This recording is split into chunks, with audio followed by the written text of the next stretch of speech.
Hello, everyone. Hope you're doing well. Welcome to Chapter 10, Patient Confidentiality in HIPAA. And I know a lot of you are aware of some of the rules regarding HIPAA, but we'll go into those details in this chapter. There's a lot of slides, so I'm going to have to go pretty quickly. But you guys, of course, have the PowerPoint that you can review, and you can read through the textbook to make sure that you understand some of the learning objectives here. So confidentiality, that's where this starts. Physicians are expected to maintain all confidences concerning their patients.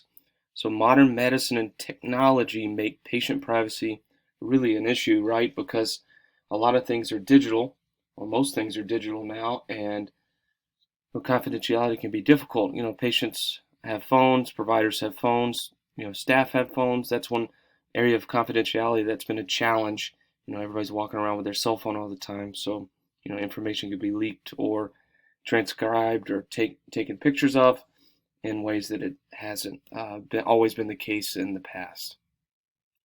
We do have a right to privacy, of course, and it's outlined, of course, in the specifics of the Constitution and the Bill of Rights, but AIDS and privacy is another thing that's important too.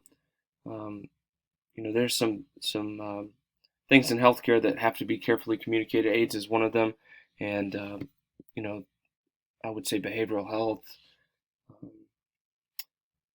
Anything in regards to OB is an example. There's a lot of privacy areas and aspects out there, as we've talked about in the past. So the Privacy Act of 1974 was amended in 1988. It states that agency may maintain only information that's relevant to the authorized purpose. So citizens have a right to gain access to the records. Of course, we've talked about this. They don't own the record, but they have a right to access it. And it applies to federal agencies, government contractors, anyone working in the public sector or in the private sector for that matter that deals with protected information. Here's HIPAA. The Health Insurance Portability and Accountability Act in 1996 was updated in 2013. It's in the Clinton administration. It regulates the privacy of patient health information. It protects against, of course, healthcare information getting out there in the wrong hands. It improves the portability of health insurance, combats fraud, waste, and abuse, simplifies administration of health insurance, and it protects the privacy of healthcare insurance across the board. And I know I've said insurance a lot, but it has, of course, a lot to do with just delivering medical care and health information. So here's HIPAA's 5 titles. Title 1 protects health insurance coverage for workers. Title 2 is administration simplification provisions. Hard to pronounce that in a quick way. Step 3, or Title 3, sets guidelines for pre-tax medical spending accounts. We talk about HSA. That's where that came from. An HSA, of course, is a health savings account. Many of you probably have heard of it if maybe you have a family member that has it. Maybe you've had it in the past with an employer. It's a way to save money and to invest pre-tax healthcare dollars from your employer. So it's pretty cool. Title 4 sets guidelines for group health plans. Title 5 governs company-owned life insurance policies. HIPAA privacy rule applies, of course, to PHI, protected health information, limits disclosure to only the minimum information necessary to carry out an order or medical treatment. That's what the privacy rule in HIPAA is.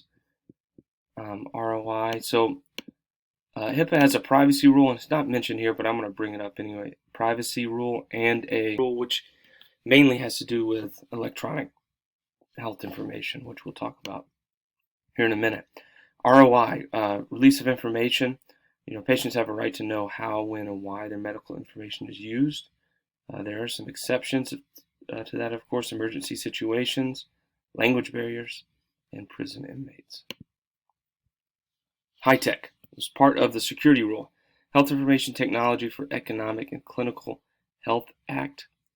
It promotes meaningful use of EHR systems. So something that was put in place, it really pushed us towards making sure that we had electronic health records in medical offices and hospitals. And of course, it's tied to reimbursement. I went through the process of changing a health record at a hospital in the past. It was very challenging, but from going from paper to electronic records, of course, a lot safer, but it was a big undertaking, and you had to, of course, hold people accountable to that. Pretty much everyone that deals with health information is affected by HIPAA, so here's some of the examples that they list. I'm only on slide 13, so I got to move quick. More information about people who are affected here. Of course, pretty much everyone that deals with health information. Some transactions that's impacted, right? You can read over this. Electronic transactions mandated under HIPAA, and it's not something that I'm going to really highlight on because it's not something that day to day we need to know, but just know it covers transactions as well. HIPAA does. Some healthcare institutions, such as nursing homes, may have to deny access to a patient's medical information to protect the patient. That is standard if it's in the best interest of the patient, but it has to be documented clearly and understood. Some unique identifiers for healthcare providers. There is a tax ID number, employer identification number, of course. That's kind of standard on any organization, LLC. And then, can protected information be de-identified? You can't de-identify the patient's name, address, all that kind of stuff if you're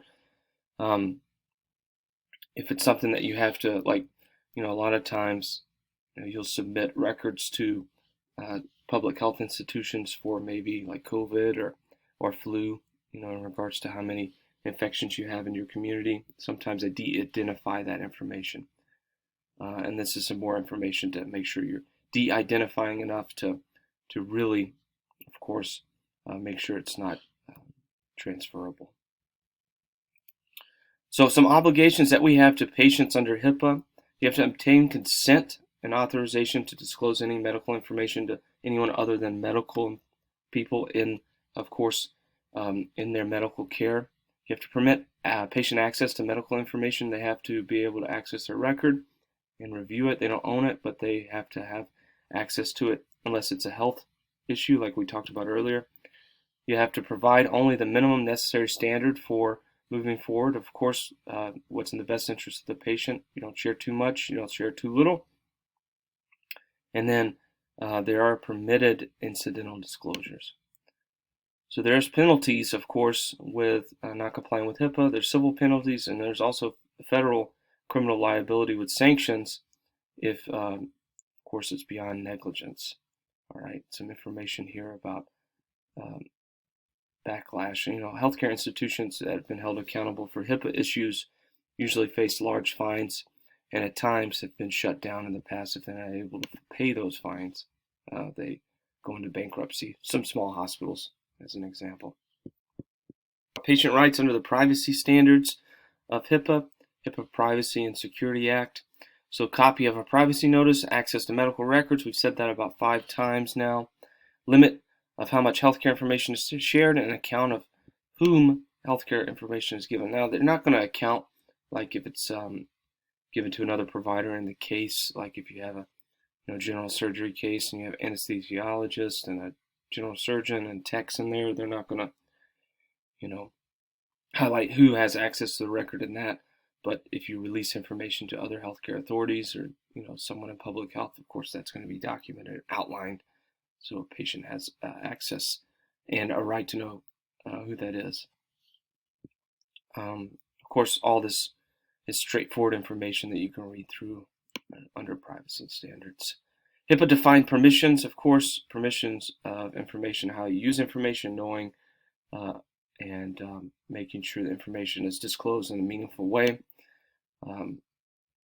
Just a ton of random things in here, like special rules relating to research, how we do research and how we make sure that we have, of course, HIPAA protections in our research, but part of that is going through a process and getting approved for research. I actually had to do this recently through my doctoral program. It's kind of extensive, and some large institutions often have a research committee that reviews your information prior to allowing you to do research, especially on a clinical basis.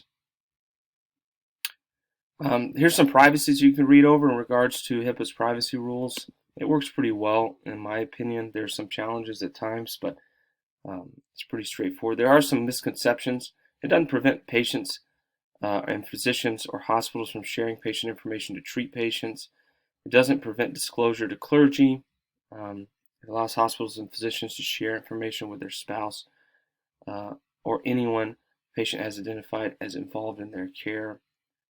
So, like, as long as there's a release, right?